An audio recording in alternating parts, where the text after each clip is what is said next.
as the war in Russia continues, or in Ukraine against Russia continues to rage on, there has been some movement on the tactical front over the last 12 to 24 hours in that Chasiv Yar city, kind of in the center of the eastern front there, which Russia's been trying to take for quite some time.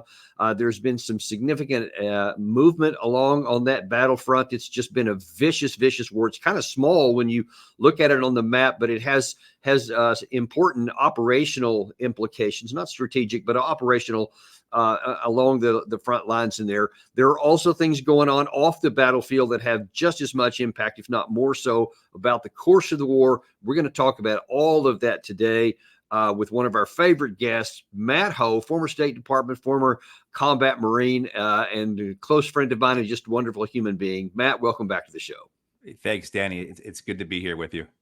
Yeah, it's been a while since we've had you on there. A little bit too long. We need to correct that deficiency. We missed your analysis over here. I hope you had a good 4th of July, by the way. That was yesterday. So I know you had some things going on down there in North Carolina. Right, a lot of heat. It was 100 degrees down here. So I think most of us stayed inside, and I hope you did as well. Hope everyone had a safe 4th of July.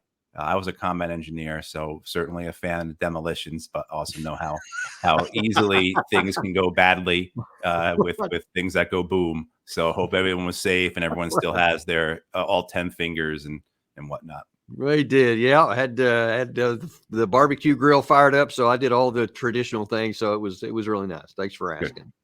But speaking of things that go boom, we've been having a lot of things on the front lines in Chasiv Yar, and just to kind of to bring people up that may not know, Gary, if you could bring that map up there.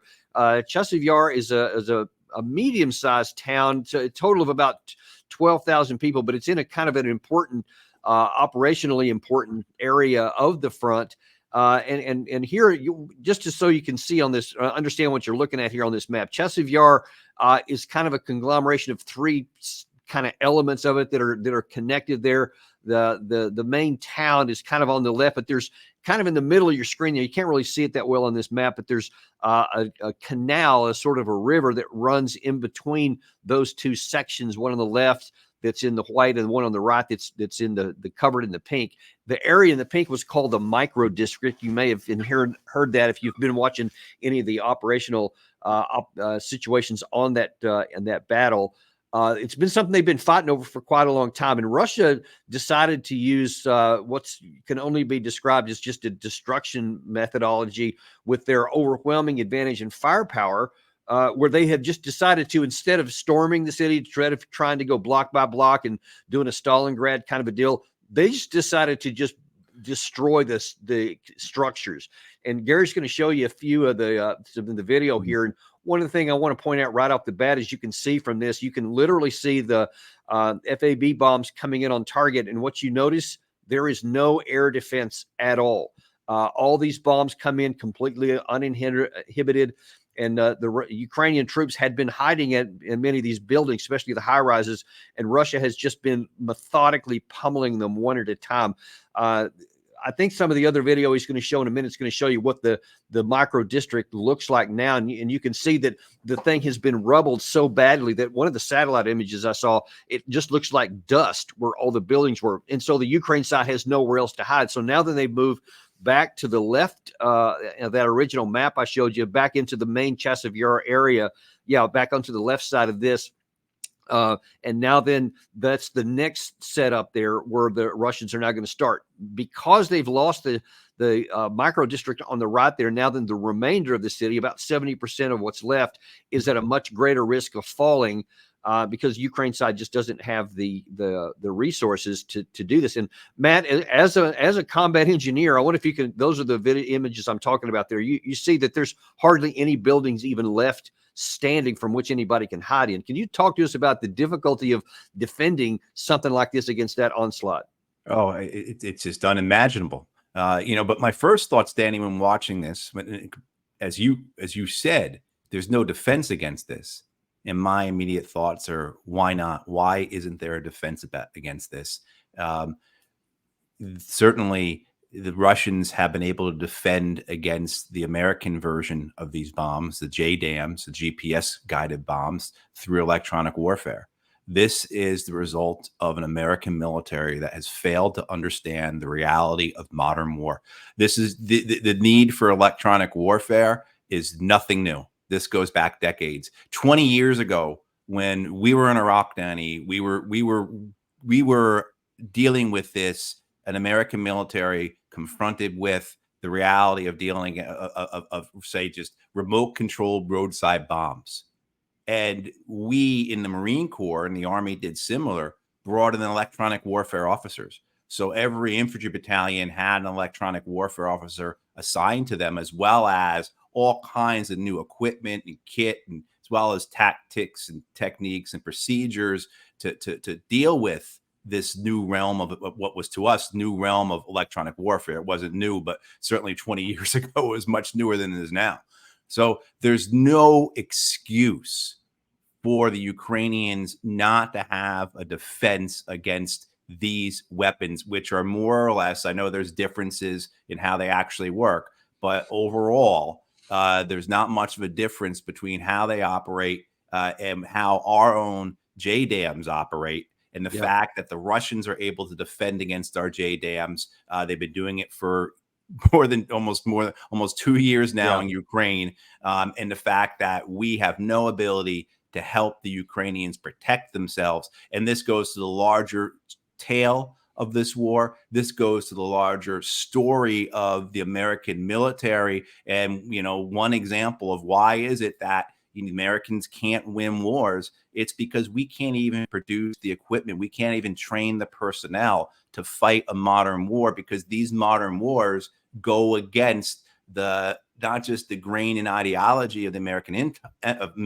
military, but the grain and ideology and profit of the military industrial complex. So there's not a lot of money to be made in electronic warfare. How can it be, Matt, that the United States spends close to $1 trillion a year on its total defense budget when you add everything in together, and which is more than whatever it is, like the next 10 combined people, and that means even some of our friends, right. A lot more than double what the total of the entire military budget for China and Russia, the two other superpowers, more than double combined. How can we possibly be behind on these kinds of technical issues? And it's not like we're not a technology oriented nation, right? It's not like we have a dominance in some areas of technology, not in all, but in some areas. And certainly we have been world leaders in aspects of technology. And this threat, the idea that we are going to need to have not just offensive, but defensive electronic warfare capabilities, has something that even as improvised explosive devices, a component of which involved electronic warfare, even if it was just a long-range cordless telephone, which was 20 years ago in Iraq in 2004, north of Baghdad in where I was, and Tikrit, and then in throughout the Tigris River Valley and up to Kirkuk. That was the danger. Just these long-range cordless telephones that could initiate an IED from a couple kilometers away, and we were losing guys left and right to those, whether they're being killed or wounded or just their bells rung, losing vehicles. So and that was 20 years ago. I can't emphasize that enough. And here we are in the largest conventional war that the world has seen in 80 years. A war that the United States Army has been pining for, has been looking forward to. One thing, if you were part of the military throughout the global war on terror, there was this feeling within the services that we got to get out of this and we got to get back to what we do well. We got to get back to where our roots are. We got to get back to what's best for our institutions. Iraq and Afghanistan was not good for any of the services, and all in terms of what type of equipment they procure, in terms of career advancement, in terms of how their units are constructed and who gets to be in command of what. The need to get back to where the Army is in Europe, ready to fight a major tank war again. You could feel it, particularly once, you got into several years of the Iraq and Afghan messes. But I mean, so the idea that they're not prepared for this, it just goes to show on a host of all the levels. We've talked about this. Why can't we produce enough 155 rounds, for artillery shells? Why do the drones that we send over there not work? The drones we sent to Ukraine, specifically the Switchblade drones, which are the ones that were, one of the first wonder weapons. So if you go back 2 years ago, you'll hear about these Switchblade kamikaze drones. They are practically useless. The Ukrainians said, stop sending us these. They don't work. And what the Ukrainians did was they started buying drones from China. So then now did they not work because they didn't function properly, or because of electronic warfare? Because of electronic warfare. Yeah, thanks for clarifying that. Because of electronic warfare, and they couldn't be updated, they couldn't be amended, they couldn't be redone to counter the Russian counters. Man. And so what happens? The Ukrainians start buying Chinese drones, right? So now we have reports that upwards of half of the drones Ukraine is using come from China. And just to put the cherry on the top of all this, Andrew Coburn wrote about this a week or two ago. People have seen probably reports about this large investment in drone warfare that the Americans are going to make, that this is going to be the way that until we build a 400 ship Navy or whatever fever dream they have, in the Pentagon, that until that comes to pass, the way we are going to fight and hold off a Chinese invasion of Taiwan is through drone warfare. And the program is known as the Replicator program. We're going to have just thousands and thousands of these drones, and they're going to swarm and overwhelm the Chinese and so on and so forth. And supposedly, what drone is the mainstay of that program? The Switchblade drone, the one that didn't work in Ukraine, right? But it's making. Well, I doubt that Vladimir Putin gave the secret codes to Xi Jinping yesterday when they were at the SCO. So I'm sure that he doesn't know that. Well, that's we've asked. There's been a lot of questions about how come the Americans, the West, NATO, Europe, hasn't given their most advanced stuff to Ukraine, right? Their most advanced equipment. Why did it take us 6-7 months to give them basically either newly built Abrams or rebuilt Abrams? I'm never sure what they got, but they got M1A1s. How come we didn't give them M1A2s, the stuff that our guys use? And the assumption is that, well, we don't want that falling into Russian hands. We don't want them to have the ability to look at these vehicles, know exactly how the armor is constructed, learn how to defeat it. We don't want to see them we don't want to see how they operate, right? Them to see is how they operate and everything. There's also a question out there that is, maybe this stuff doesn't work that well, and we don't want to let that cat out of the bag. So maybe it's not just a question of we don't want our enemies to know how our equipment operates. We don't want them to get their hands on our latest technology and then understand it, be able to counter it, reverse engineer it, whatever. But we also maybe don't want not just our enemies, but all those people around the world who buy our weapons to know that our stuff doesn't work that well. I'm not sure how much of there that is, but after seeing how Western equipment, Western munitions have worked in Ukraine, after seeing how the overall American military industrial complex, along with the European minor version of that, mini version of that, has performed these last 2.5 years, over the fact that you get this idea that we can't stop Russian glide bombs, but the Russians can stop our glide bombs. You have to wonder about how fragile are these Western militaries? Just how much of a paper tiger is the American military? How dangerous would an actual real conflict have been? Matt, that's one of the things I think is one of the least recognized major disasters of this war for us, and our misguided strategies, to the extent there are any, and our actions, I'll put it that way, is that by giving, whether belatedly or early, by giving them all this stuff to use that at least is representative of some of the major components of any war that we would fight, we have just handed a golden opportunity to Russia, and ergo to any other of their allies that we may fight at some point in the future. They now know how to defeat our weapons before we even enter the battle on some of the key issues: HIMARS, ATACMS, of course, the Abrams, the Switchblades you mentioned, several other categories of things. They know how to defeat our stuff, and we don't know how to counter that stuff because we're not working on the ground with it. Yeah. So in any initial fight somewhere else, we would be at an immediate disadvantage. As in the glide bomb issue on both sides of that count is one of the biggest ones. And I just don't think there's enough recognition of how vulnerable we've made ourselves. Well, also too, the American mindset for warfare has been it's going to look like the first Iraq War, the Gulf War. It's going to look like or Baghdad in 2003. It's going to be quick and lightning and over, shock and awe, like that kind of thing. I mean, so you don't have the expectation that these wars, a war with Russia, a war with China, will go on for longer than a couple of weeks. Our game plan is we're going to overwhelm them and they're going to collapse. There's going to be basically a domino effect because we're going to decapitate their leadership. We're going to destroy their communication. We'll kill off the vital nodes that support and tie together their militaries, and their militaries will collapse because they'll be headless. Essentially, that's what the game plan has been. And then, of course, the idea, though, the thought, though, of what happens if that doesn't work?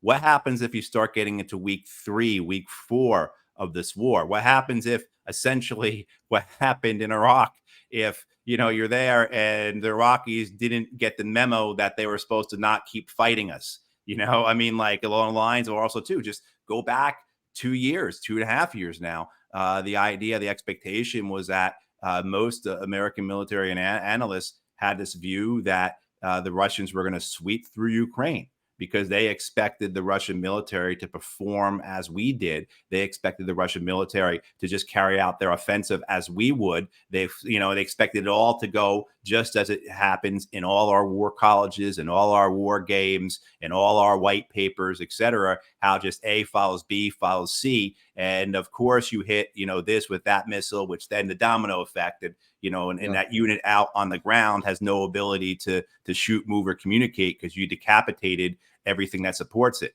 What happens is that doesn't work. And, you look at the way the Russians have adapted in this war. And my God, can you imagine? And look at the way we've adapted and how slow we've been and how ham-fisted and how poor we've been at it.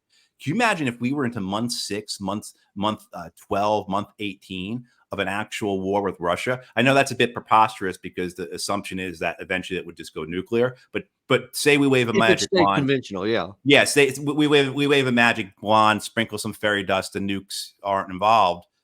Could you imagine that? Would you put any money on our leadership to be better at this than the Russian leadership at month 6, at month 12, at month 18? What gives us any idea that the American leadership would be able to be adaptive, would be able to be intuitive, would be able to have the humility to say, this didn't work right, so we're going to do this now?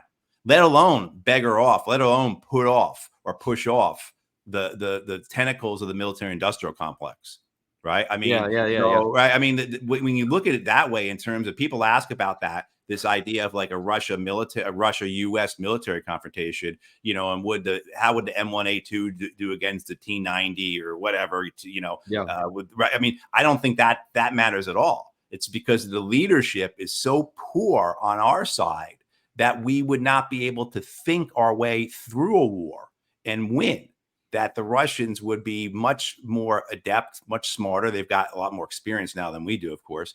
But, this idea of a confrontation, a conflict, a war with Russia, if it didn't go nuclear, I think it would be a catastrophe for the U.S. and the West, because I just don't think that we have the leadership to win a war. Well, yeah, let alone the infrastructure set up. And then that's not even taking the fact of who else would join Russia's side. And And there's so many other things that would go on off of that, but the core issue is I think the most important issue. And I have observed myself, but also talked to some people who have some knowledge that Russia had its own problems with a lot of poor leadership at the beginning at nearly every level, operational, strategic, and tactical. But they burned away a lot of those. So they found out what happened. They fired these people. They brought up new people who succeeded. They moved them up as an institution. Now they're finally belatedly, as they have done many times in their military history over centuries, really. Now that they're starting to do what makes sense and what's right. But our side so far, I mean, we don't ever fire anyone for incompetence. I don't know the last time, I literally can't remember any example where someone had failed on the battlefield, failed to do the job, and they were relieved because of it. It's been, did some kind of sexual stuff or whatever, or they had toxic relationships, something like that. They actually have fired a few for that, but not for physical, professional incompetence. So all the people who are at these higher levels right now, and this has been my experience from the whole time I was in, you have to be so political and do whatever the boss wants. And that means don't take risk. Don't be rocking the boat, keep the status quo going. And so all these people have been raised up through that, all the way at the upper echelon. So when they actually get into a situation where they don't get to call the shots, to where they can't just tell people what to do and then everything changes. And I'm going to tell you two quick stories that were experienced this. During my time in active duty, I was in Korea at the time, and there was a simulation exercise that was going on, a combination simulation field training exercise, and the radios, the telephones for the commanding general for the operation went out, and he was just absolutely furious that he lost communication with some of these people, and basically they just kind of reset the deal, and they waited, they paused until they got the lines of communication established, then they continued on with it. And I was thinking, even at that time, can you imagine if this was a real war? What are you going to do, man? The war doesn't stop because your telephone doesn't work. But he just couldn't stand. I mean, he just went crazy for that, and everything stopped, and then they rescheduled it. And of course, we win because it's all scheduled. The second one was even worse in my view, because the situation was going wrong. All the things that they had tried weren't working, so they just reset everything, magic everybody back to where they were, and then continued on. And nobody thinks that, wait, if this was real, you'd be dead. And all of your battalions would have been wiped out there. And so that mentality doesn't get in, that we have to figure out what to do when that happens. Right. I'll give you a Korea War game story as well. I was the engineer for the Marines for a Korean War game back in 2000 or whenever. And, we were advancing, and we didn't get very far, and we had to use our bridging assets because, of course, North Koreans would destroy their bridges as we advanced. And, the assumption being we were advancing, that wasn't even under question, right? So the assumption being that we were advancing. And, very quickly we ran out of bridging equipment. And then it was just, the fairy dust came in, as we used to call it, right? And fairy dust was sprinkled on the war game, and all of a sudden we had unlimited bridging equipment. And so we were able to advance north and do what we needed to do to win the war game. You saw it over and over again. I mean, with personnel, we go back 20 years again to 2004 in Iraq. Look, General George Casey was the commander of U.S. and allied forces in Iraq. He was the commanding general of MNFI, a multinational force Iraq.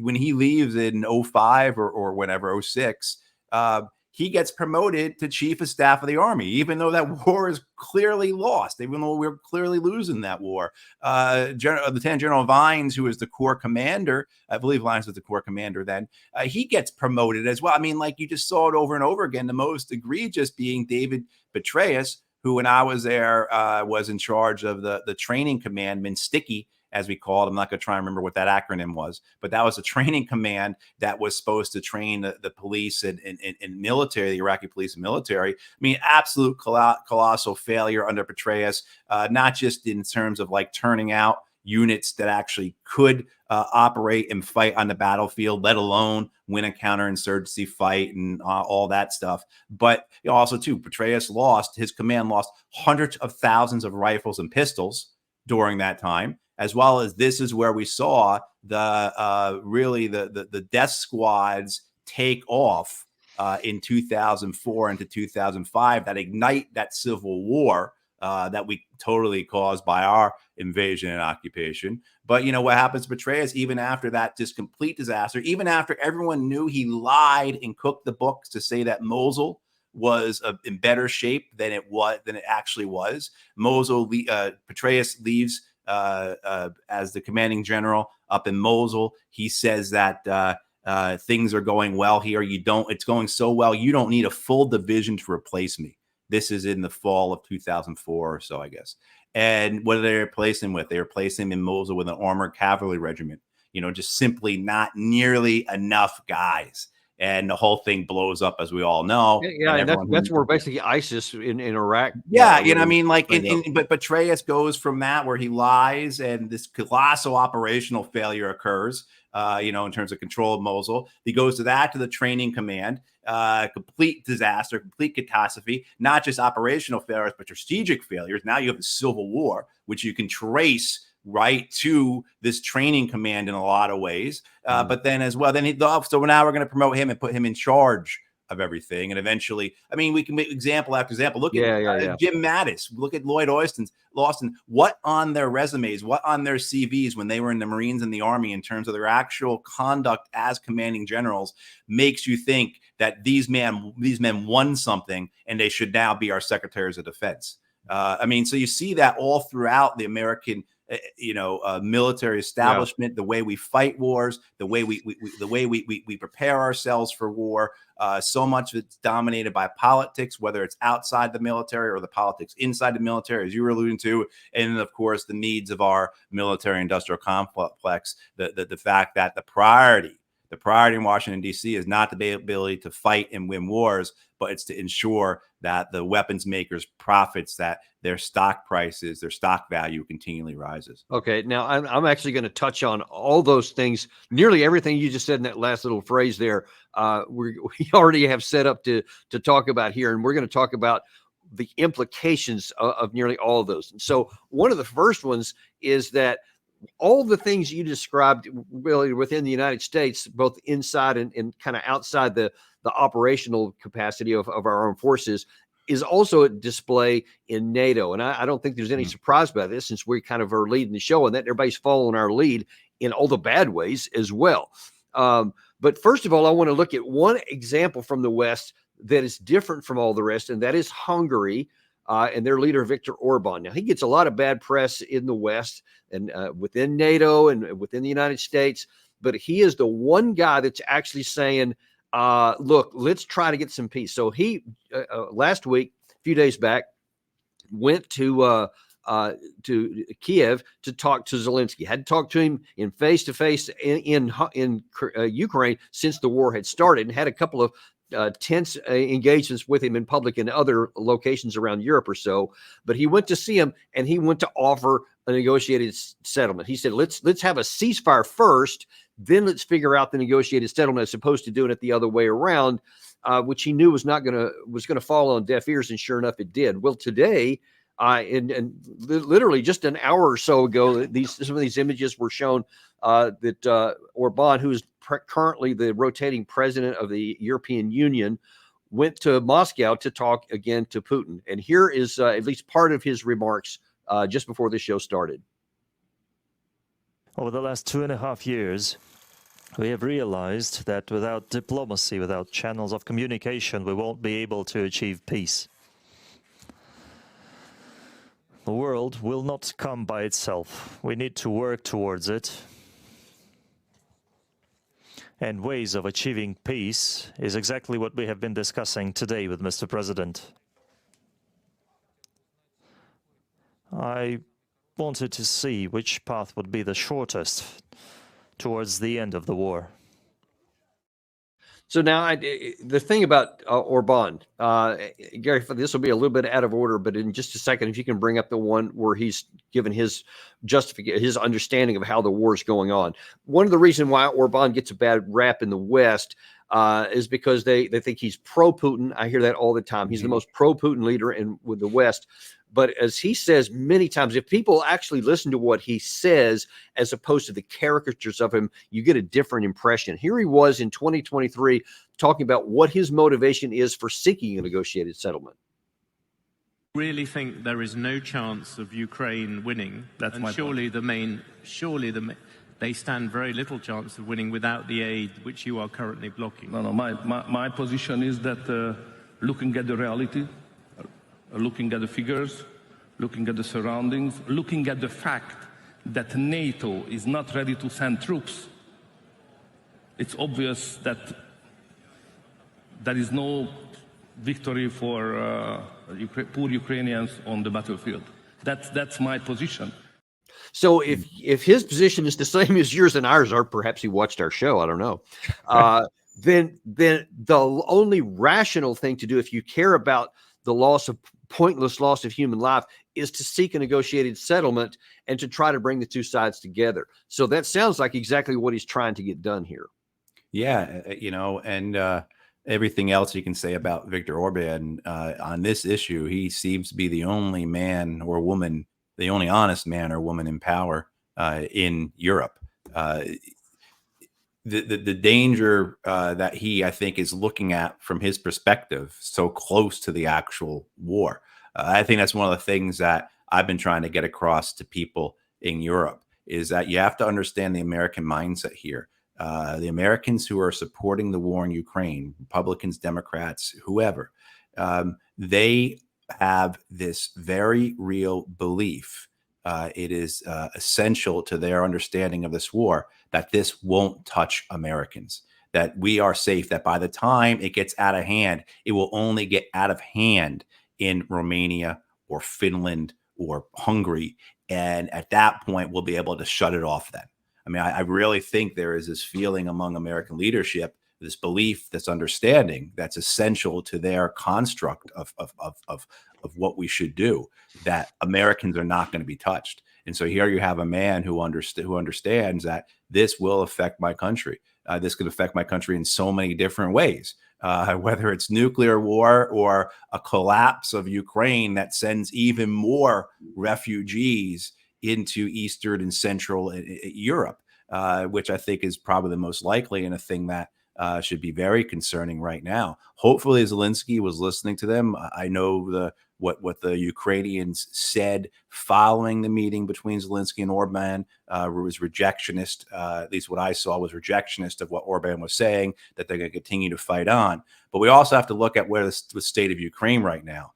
The state of Ukraine is such that, as we saw before, Danny, as you showed, they are defenseless against these massive bombs. Their power is out throughout the country. The Russians have completely decimated, not completely because they haven't touched the nuclear. There's still energy there, but they have just significant reduction. Yes, just I mean, the press gangs that are out on the street abducting men and sending them to the front, the constant flow of the dead and wounded back from the front lines, public opinion. You find different public opinion sources, but the majority of Ukrainians still supportive of this war. But we all know that the time it takes for public opinion to go from supportive to panic is not very long.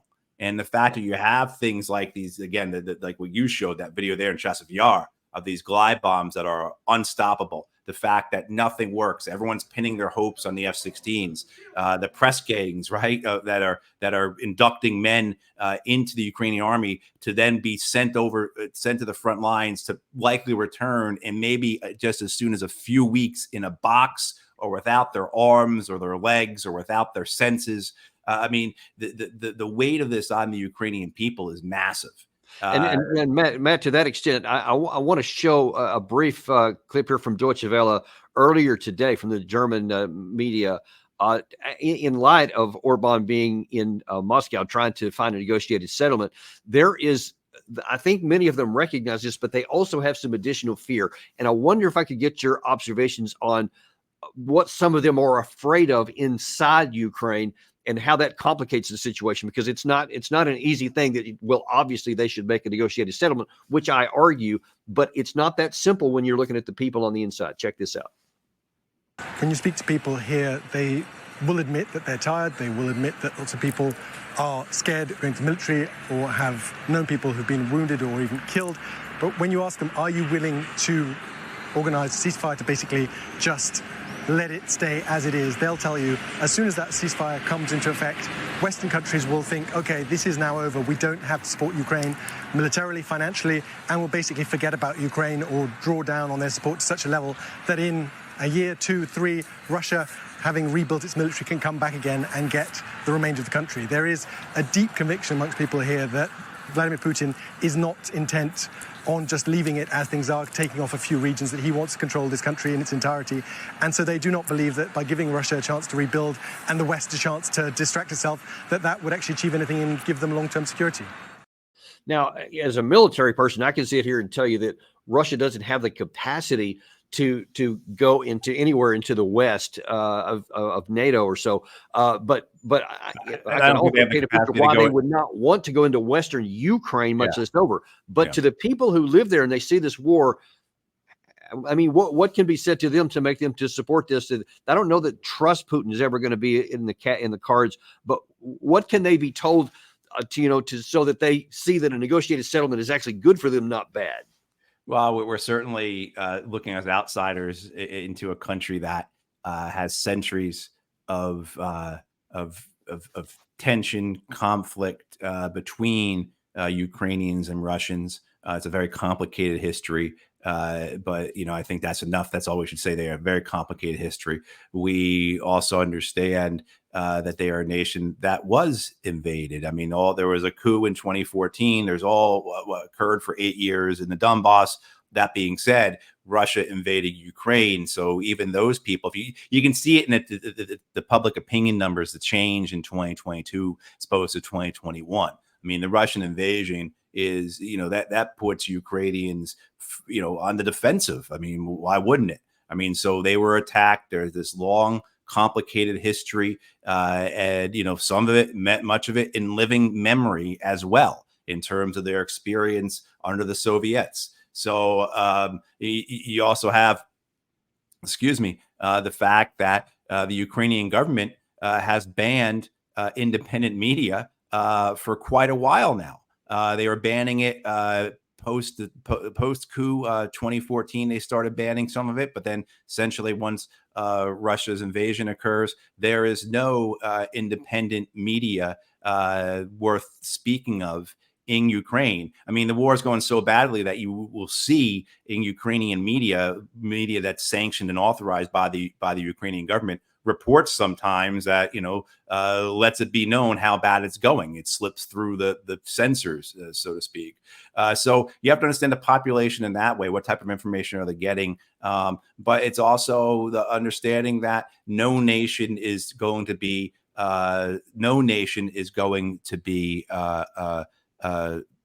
suppressed. No one's going to be occupied. I mean, this is just common to humans. We just celebrated our 4th of July yesterday, which comes down to essentially anti-occupation, get the Brits out. I mean, so what you're dealing with is something that is very human. I mean, this is essentially what you're seeing occur in Palestine, in Gaza. I mean, so the Ukrainians do have the same reasons for their fight against Russia that we can identify, that we can understand. That being said, what's the smart thing to do? And so I don't think anyone who actually follows you or I, Danny, would argue that we are pro-Putin, pro-Kremlin, pro-Russia, that we support the invasion of Ukraine, that we declared as anything other than a violation of international law, on and on and on. Same time, too, that being said, the wise thing to do, the smart thing to do, just as in Palestine, I have been supportive of Palestine publicly for a long time now. I've never once publicly supported arming the Palestinians because it's not the right strategic move. It's not the right strategic choice. It might be the emotional choice. It might be entirely within the rights, both under international law and under natural law, for people to fight against their oppression. Certainly, I agree with that. But what's the wise thing to do, particularly as an outsider, and particularly as an outsider whose country is helping ensure who is utilizing Ukraine for their own purposes? So how much of it, I guess, is the fact that Ukrainian men are being sent to the front, being slaughtered? How much of it is actually about this resistance to occupation, this resistance to invasion? And how much of it is actually about being used as pawns in American imperial policies, right? That the idea of these Ukrainians dying for the $61 billion that was just appropriated by the U.S. Congress back in April, for the total of $175 billion that's been appropriated since February 2022. How many of those dollars were meant to achieve American policy, which is weakening Russia, as opposed to defending Ukraine's territorial independence. I would say that 175 billion was meant to weaken Russia, and maybe there's some change laying around the floor in terms going towards, and I'm actually going to address both of those here in just a second. In fact, let's just jump right into a piece of that here. Earlier, I don't remember if it was today or yesterday, but it may have been this morning. Stoltenberg was asked. Yeah, it was earlier today. Stoltenberg was asked at a press conference, what did he say about Ursula von der Leyen claiming that Orban was basically trying to be appeasement and to just lay down for Vladimir Putin. And you'll see the kind of comic, frankly, response of Stoltenberg, because you can see what he wants to say, but watch what he does say. Secretary General, what does Prime Minister Viktor Orban's visit to Moscow say about the state of unity within NATO on the eve of the Washington summit? And do you agree with European Commission President Ursula von der Leyen's assessment that it represents appeasement? Prime Minister Viktor Orban has been in Moscow before. Then he has informed us about his visits. He has also we also discussed his visits after he has returned. And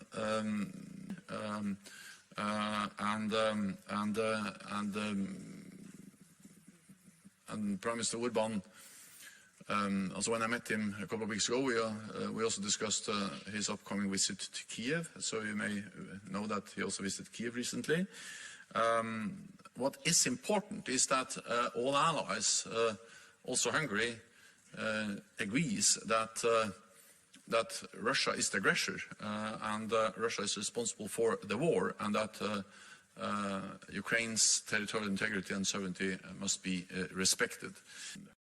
Matt, I know you don't have a lot of time left here before you have to jump off, but Gary, if you could bring up that one headline about NATO, what they're going to do next week. I wanted to kind of tailing off what Stoltenberg just said there, because you see him humming and hawing and umming, and it's unbelievable, because he doesn't really have a good answer here. And this is what NATO's talking about ahead of next week's summit here in Washington, where it says, NATO leaders will vow to pour weapons and ammunition into Ukraine for another year, but membership is off the table. This highlights there is no strategy.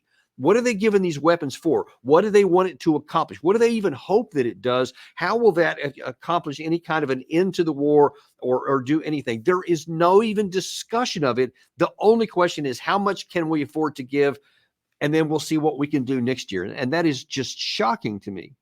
Well, and we know what next year is going to look like, Danny. And I've got some time. My electrician who's coming to my house is delayed, so I've got some more time if you want. Yeah, we know what it's going to look like next year. I mean, not even next year. I mean, within a couple of months. I mean, the end of the fiscal year is coming. The new fiscal year is starting here in the U.S. in October, and there will have to be another appropriation put forward for Ukraine. So in how many months from now, I would imagine in August, maybe September, we'll start to hear about another $60 billion from the U.S. to Ukraine, or however how much they're asking for.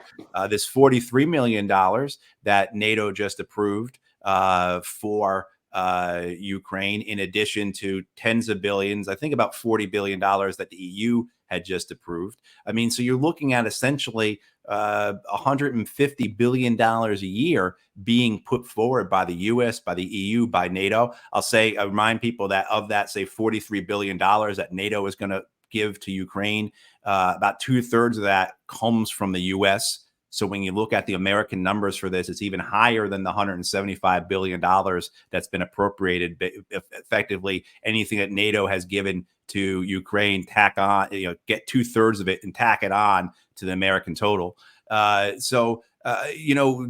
Your point exactly, Danny. I'm not sure what more I can add to it. Is where does this get us? What does it do? It basically prolongs the war. The war is in jeopardy for a host of reasons. One of them, right, blatantly in our face, not in Britain, but what we've seen throughout Europe in elections, say most remarkably in France, a rejection of this war by voters. So there's been political consequences for this war throughout Europe. We're not going to see that here in the U.S. We didn't see that in Britain. We weren't going to see that in Britain. The way that this war is unfolding, the only thing the West can do is continue to keep the balloon inflated and continue to keep it inflated with mass infusions of cash. It's terrifying to look at that front and to imagine yourself there and to imagine yourself being in those Ukrainian positions. It's not so great to think of yourself being in a Russian position either, because, it's not so great for the Russians either. But you can imagine being defenseless as the Ukrainians are right now. So the danger of the collapse on the Ukrainian line at some point, the collapse of the Ukrainian military is there. I think it's more likely that you're going to see an economic collapse. You'll see a governmental collapse, maybe the two of them co-joined, where you can't tell which happened first. Certainly that is a danger that you have there. And then what then occurs? If Europe thinks it's bad right now, if Viktor Orban is trying to signal everybody, hey, this is really bad, we need to put an end to it, how worse is it going to be when Ukraine collapses? Now, what the Russians are looking at then, and what they're trying to avoid, and this is where it gets very complicated for the Russians, is they understand this. They understand this better than any of us. And they're trying to manage a win in Ukraine against this Western money, against this Western wooden-headedness, against the Americans essentially and the Brits and their stupidity and their leadership. They're trying to manage it so that there's not they don't want to see a collapse occur in Ukraine because they don't want to have an Afghanistan or a Syria in their front yard. Can you imagine from the Russian perspective here what they're looking at? I agree with you. They don't have the desire to conquer all of Ukraine, to move into Western Ukraine. I don't think they want to move into Central Ukraine. I don't think they have the wherewithal to move into Western Ukraine, and they're limited in what they could do in Central Ukraine. And then now, of course, they have a two-front war, essentially, a conventional frontline war, like we've seen in the last 2.5 years. Plus, as they push farther west, there's the greater chance of an insurgency. Which people was what the Americans and others were saying. From the beginning, right into our hands 2.5 years ago. They're going to invade Ukraine, and then we're going to do to them what we did to the Soviets in Afghanistan. Now, I want to run something by you here, Matt. Kind of to one of the points you made just a second ago about the casualties and about the potential that could cause to possibly have a break or a collapse of some part of the Ukrainian front, and the impact that has on the Ukrainian leadership. And I want to touch on, I'm going to show you a series of 3 things here. But it appears to me that there's a similar dynamic that's playing out on the Ukraine side as there is on the NATO side, that we've made our bed. Now what do we do? How do we unmake it? How do we get out of this trouble? So you've talked about some of the NATO stuff, but here's what's happening on the Ukraine side. Gary, if you can put that Telegram channel comment that I got from earlier today up. This is pointing out that their source here says that back in March, they needed 200. The Ukraine side needed 200,000 just to replenish losses in killed and wounded, and that's saying that the casualty rates, and that's just this year, is much higher on the Ukraine side than anyone's willing to admit. But the fact that they're trying to get that many to offset losses is staggering. Now then, they're trying to recruit an additional 300,000. And you just talked about how the press gang and Gary was showing some of that issues there. But the losses are just staggering. And of course, you cannot train anybody for an offensive when you literally are grabbing them off the street and throwing them in the front line a few days later. It's physically impossible. Now, Zelensky, in a recent moment of lucidity and truth on the 27th of June, said this. We don't have too much time, because we have a lot of wounded and dead people on the battlefield and through civilians. That's why we don't want to have this war during years. We don't have too much time, because we have a lot of. And so now after that, he went back out and then said 3 days later, well, actually, no, we're going to keep going here.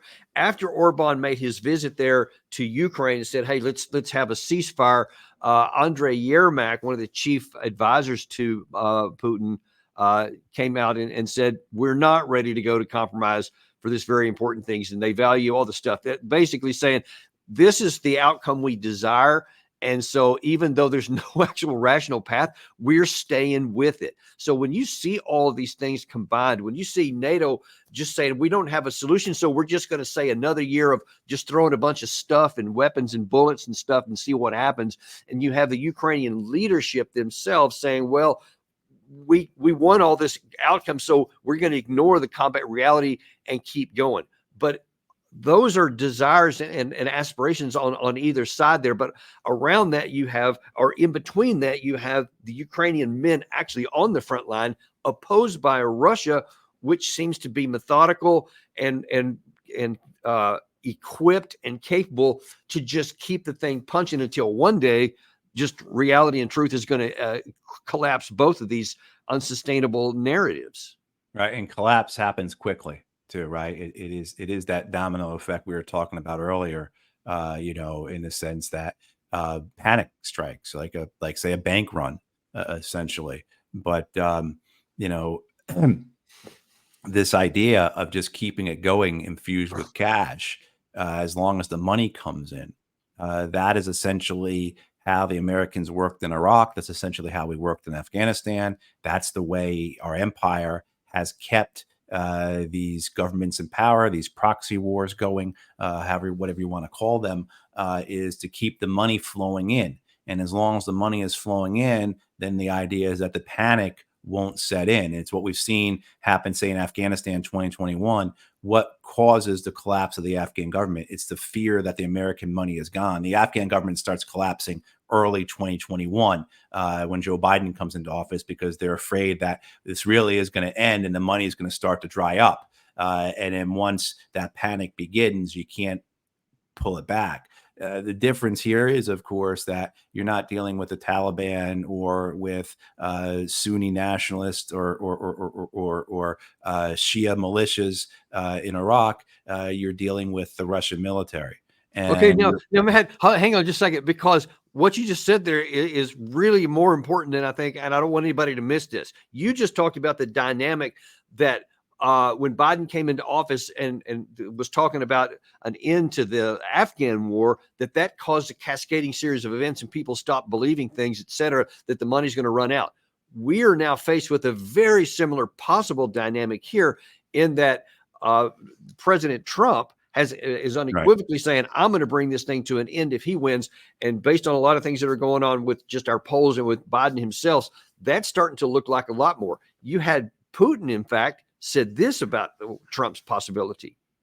The fact that Mr. Trump, as a presidential candidate, says that he's ready and wants to stop the war in Ukraine, we take that very seriously.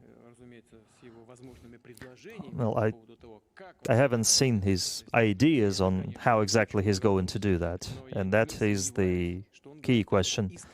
But I have no doubt that he says that sincerely, and we support that. So, to what extent? I mean, since we don't know what's going to happen until November 5th for sure, although apparently Biden's going to make some announcement tonight, and who knows where that's going to go. But what about the situation on the ground? So, regardless of all that, it seems that the chances of people thinking the way you just talked about is already on the play. How might that impact what's actually happening in the war?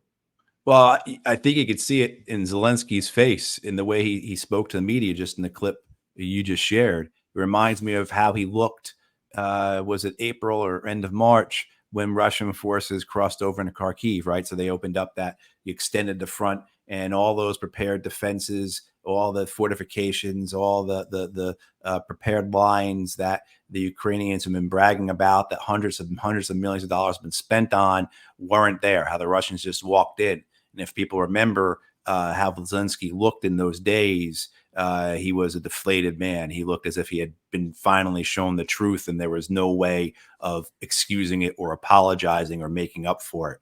And I feel that that's what I saw in that clip just there. In that clip, I believe following that clip came after the debate here in the United States. Yeah, that's right. I mean, so in that sense, that this reality that okay, the Americans have been telling me, don't worry about the people I've been working with saying, don't worry about Donald Trump. We're going to win this thing. We're with you all along. Don't worry about it. And we've said this before, and we brought it up again just now with Afghanistan. The Ukrainians are going to be the next Afghans. And that sentiment that was in that piece from Deutsche Welle of being abandoned by, Ukrainian people feeling that if we go to a ceasefire, if the war stops, the Americans are going to walk away. Well, they've got good historical evidence to back up that feeling. I'm not going to tell those people they don't know what they're talking about, because they're probably right, except I don't know if I agree fully with that. Let me take a step back, because the American banks, the Western banks, BlackRock and so forth are just licking their chops, ready to jump in and take advantage of that ruined country. So it's a question of whether or not they want to be, who the Ukrainian people want to be ruled by, American banks or whoever. But certainly the fear that's there, the idea that the Ukrainian government has to be very careful with what they say now, because they could be what incites a panic. So what if the Ukrainians were to come forward, the Ukrainian government were to come forward, whether it be Zelensky and his advisors, Syrskyi or other generals, and say something that just provides that next, that next drop, that next needle, the next piece of straw, if you will, that puts that panic in motion. Because again, what you and I are seeing occurring on the Ukrainian front, the Ukrainian people are experiencing it by their men coming home destroyed, either dead, either physically wrecked, mentally, emotionally, spiritually devastated. They're seeing that, and they're seeing the press gangs. They know people have left. They know people want to leave. They certainly know the reports that if you try and flee Ukraine across a land border, if you're a man, you will be shot. All these types of things are all percolating there. If we were to go back and look at probably the public opinion polls for Afghans, say in late 2020, I imagine many of them, if asked, would say, no, we shouldn't negotiate with the Taliban. We shouldn't have on and on and on. But when the panic comes, it is overwhelming. Giving another example of how it works, we referenced Iraq and Iraq's civil war. Up until that civil war in Iraq, you had people who were living together. We'll just focus on, there are other ethnicities and religions there, but we'll focus on the Kurds, Shias, and Sunnis just to make it easy. They intermarried, they lived together, they worked together. But once the violence started happening, once the panic began, you couldn't trust anyone who was not your own.